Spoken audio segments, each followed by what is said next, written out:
everybody. Welcome to my new show, Hockey in the Park. I'm your host, Stephen Hahn. In case you haven't heard, the St. Louis Park boys hockey team is off to one of its best starts ever under former NHL player, now head hockey coach, Sean Podine. Call a friend, grab a refreshment, sit back and relax, and enjoy my new show, Hockey in the Park.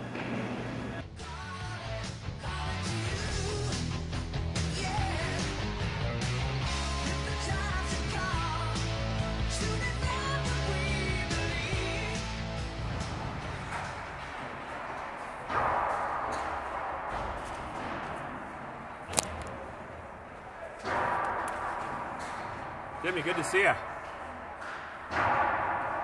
Jimmy, you're not coaching anymore. We can talk now. Jimmy? What? Jimmy, good to see you. Oh, hey, Hunter. How are you? You're not coaching anymore. Oh, yeah, sorry about that. You can sit down and talk to me now. Thanks for reminding me. I had to remind you of that, didn't I? I got a little caught up in it, Hunter. Hello, everybody. I'm Stephen Hahn. Welcome to my new hockey show, Hockey in the Park. I have a special guest today, Mr. Tim Donahue. Thank you for coming on. You bet. Awesome to see you. Brother. Good to see you.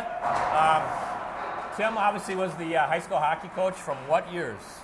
Actually coached for the past, up until last year, 21 years. 21 years. Started actually head coach in 97, 98. 97, so 7 years prior to that as an assistant. So 7 years your assistant, and then 97 your head coach.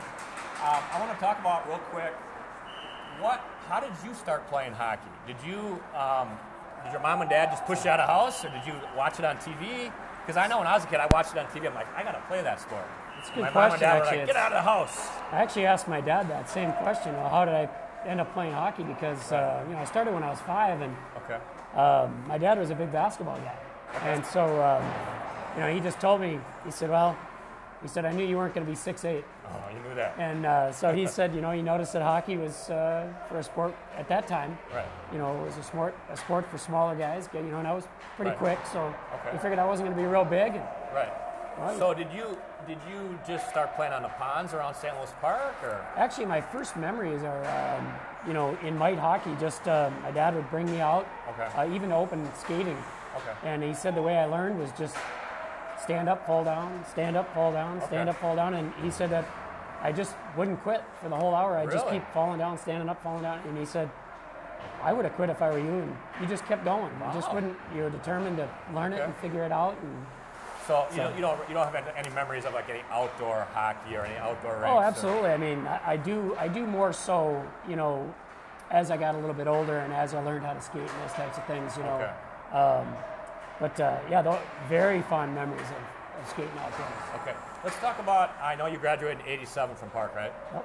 Your coach was who then? At the time, Bill Quinn. Bill Quinn, okay. Who were some of the players on your team that year? Oh, wow. Throw some players I'm just trying to think. I had Tony Rowe, who ended up playing at Air Force Academy. Okay. And now he's flying F-16, good for him. fighter jets. Good for him. Yeah, absolutely. He's flown tours in Iraq and things like that. So, but a lot of the guys I played with, not a lot of them went on to play after high school. Okay.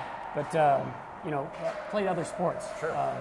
In college and that. What do you remember about like St. Louis Park practices and that kind of stuff? I mean, were they run pretty military style? I remember. I just absolutely loved coming to practice in high school. Yeah. Not a lot of people can say that. Yeah. No, I think hockey's a unique game that way, where it's just I played football, I played baseball. Right. And there's something unique about hockey. The hockey practice is just really. It's fun, even if you don't have a puck on your stick. Yeah. There's just something about skating. I agree with you. Sometimes the games are fun, but sometimes it's good to work on your skills and your shot and your. Absolutely. Well, I remember high school hockey practice being. We had good practices because we had a guy by the name of Steve Cornelius that played at Augsburg. All right, I remember him. He came out and Courtney ran great practices. Okay. So Bill Quinn was really good. He was a really good people person, and he was a really good manager, and he very good at organizing everything, and so he was a great head coach in that regard. And then he just let his assistants do their thing. So so you graduated from Park in '87, then you go on to Mankato State. Did you play hockey there? Yep, played hockey at Mankato for 2 years. For 2 years. Yep, and my third year there. I decided, school had become really important, and I had to take a lot of Friday classes in education. Okay. And it just didn't work out in the schedule to continue to play hockey. So you played as a freshman, as a sophomore. Freshman and sophomore. Then you just kind of gave it up. Yep. Then you got your degree from Mankato State. Yep. So I want to talk about a little bit, how did you then become a teacher at St. Louis Park High School, and how did you become then a head hockey coach? Yeah, it's kind of funny. Actually, I probably got my first teaching job because of coaching. I actually was coaching a Bantam team that actually had one of the boys on the team. His father was a teacher in the district. Okay. And he said, hey, there's an opening. You should put in for it. And I ended up getting the job, and that was kind of my foot in the door. So you actually got for the people at home, he actually got a teaching job because you were volunteering with the Bantams. Yep. Oh, so that's something that we said about volunteering. Oh, absolutely. I actually didn't learn that the word volunteer was a bad word. Right. Okay, so you're volunteering, then he says... I didn't understand no pay wasn't a good thing at the time. Right. So you're volunteering, then he says there's a teaching position at St. Louis Park. You go in, apply, you get that. So then how does the head hockey coach job come up? Well, what happened was I was actually coaching the Bantam team. It's kind of crazy. Myself and Paul Olson, who was my longtime assistant at Park with Donnie Williams, we were coaching Bantams together. We were coaching the Bantam A team. We were coaching the JV team, and we were coaching the high school varsity team. We were assistant coaches at the time. So we were coaching 3 teams. So that's a lot of hours. Oh yeah, absolutely. I mean, it was crazy. We were both single at the time. My wife was. You got to be single to do that. Yeah. Technically, my wife, we weren't married yet. We were engaged, but she was working in Chicago. All right. And so, I was a single guy, I had all this time on my hands, right. and we just were really passionate about it. And the reason we coached the high school team along with coaching Bantams is we really wanted to learn a lot from the high school coach about coaching the game and helping the kids that he was eventually going to get. Right. And that's kind of how it all started. And that's actually where I got a teaching position. I actually got the coaching position first before I got a full-time teaching position in the district. Okay. So I got hired after John Barger stepped down. I got hired as the varsity coach in 97, 98. And that summer, right before school started, a job opened up in physical education, and they wanted their coaches in the building. Wow. And that's how I ended up becoming That's a teacher. awesome. Yeah, it's really great. Okay, let's talk a little bit about, back when you played and the Rosines and the Passolts and the kids now, I'm not that old. Well, I know, Come on now. I know, but okay, let's I'm go kidding, back Rosie. in the day to now. Besides, we've already touched on the equipment being far superior now. The kids get to skate in the summers. What's the difference between back then and now, you think? Well, I really think you hit it on the head when you talked about ice time for kids, availability. Right. Kids can literally skate year round. Right. I remember when I was growing up. The ice was taken down. They would paint the blue lines, and there's no such thing as summer hockey. Yeah, it's crazy now. Kids can put in 150 hours. Unbelievable. In the spring and the fall alone. That's not even including summer. I almost think that they should almost maybe put some kind of cap on that, because if you think of the Edinas and the Benils and the Wyzettas, they have the money and the resources to skate every day if they wanted to. Yeah, definitely. There's definitely advantages there. Because ice time is expensive, and I think back in the day, there was some tremendous players. Just the skill level that you would see come through. All those guys, they were made outdoors. The 100 to 150 hours of ice that kids, it's all scheduled, and people are running practices and stuff like that. Kids used to do that on their own. They would be outside for 10, 12 hours and bring a bag lunch and a dinner and go home and eat and go right back to the rink. And that's where they got all their ice time, aside from playing with their team. And I think you learn how to skate a little bit better because obviously the ice outside is choppy and not as smooth as this, so you become a better skater skating outside. So for all those kids out there, you might want to grab your skates and check out some outdoor ice if you get a chance. Absolutely. Let's talk about real quick. I didn't get it. I talked to John Passel quite a bit. He threw out an idea that some people are actually thinking about completely taking out checking in high school hockey. I don't know if you've heard that, and if what do you think of that idea? I have some thoughts on it, but what are yours? Yeah, you know, obviously with the Jack Jablonski. Absolutely. You know, it's just a heartbreaking situation when you see something like that happen. You know, it's every coach's, players, parents' fear. Right. And, you know, checking is part of the game. I just think, I don't think taking checking out is the answer. Okay. I do think that, you know, going back to the way the game was played, where the purpose of checking was to remove your opponent from the puck, right. to get the puck. Right. And that was the whole purpose. It wasn't to blow your opponent up, right. To intimidate. It was none of that. And the game has sort of changed in that regard. Right. Now, let's make sure that people at home understand that. Checking was, like Tim says, originally to get the puck away, remove the puck from the other player, not to retaliate or check from behind or take out your frustrations from, you know, the shift before on somebody else. So how do you think you know that can be reworked or worked in? It's going to take a lot of work from a lot of people. Okay. That's you know, it comes from the top down, and they're starting discussions about it have been going on for years, it's got to come from coaches, from parents, from players, from officials, right. Everyone in this game right.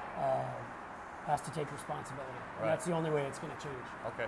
So you don't think you would, if you could vote on it, you'd vote on keeping checking in the game? Well, checking's a part of the game. I don't Okay. think you can ever take checking out of the game. Okay. It's just the purpose of checking and why it's there. You know, I think if the game were to go in more of the direction of body contact versus checking, the whole Okay. purpose behind it is, sure. you know, body contact is good. You Okay. have position on somebody.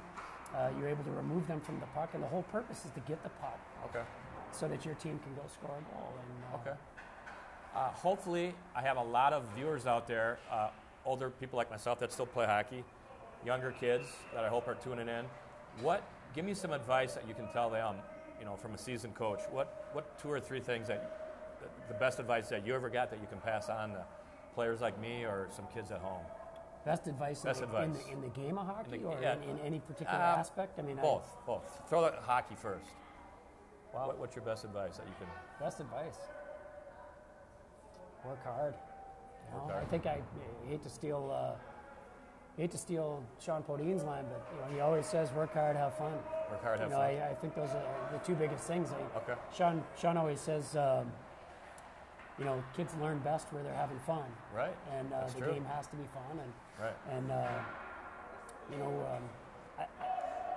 I best advice I could give is work hard. And you know, to steal something from Eric Rasmussen, you know, he said when I talked to him and I asked him, you know, what advice can I give the kids? What can you give the kids for right. me we went to lunch one time? Right. And he said, let them know it's all about the little things. Right. So it's all about the little things. You know? Okay. Work hard. Work hard, have fun. All right.